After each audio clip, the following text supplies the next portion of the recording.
Galgala Itoophiyaa fakkeenyummaa cimsa tarsiimoo ida'amuun biyyoo fi ceesisa galma egeree keenya dhaamsa waliif labsa milkii injifannoo xomboora qabsiisa.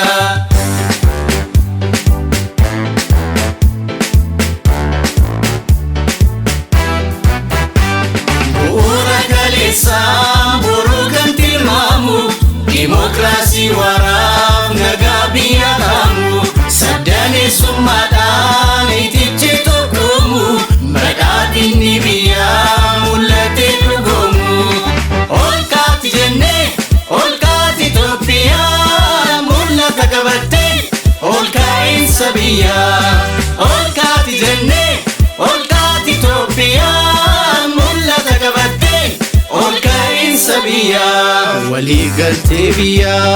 wal fana hira nadali hakati motuma ijara namuma olasuni mali tolera parti badadina chalman milkaera idara mindati nucesi sajira maramarto ida hambisu biyara madali hakati Ethiopia ijara yomu badadini injifannon wara Ethiopia to be home of the renaga Titomina wada wali galte figa gocha kabata maganu gom siraga gonfachi sebiya mayu mafduka roga garibiya jirenya mayesu akani fi guya holidan dabarsu biya humna gutu misoma firisu sibo midagina biyati ofisu partin Kenya badadina filannon Kenyas badadina partin Kenya badadina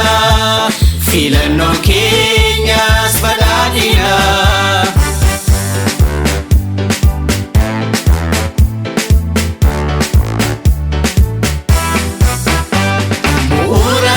Samburu ganti mamu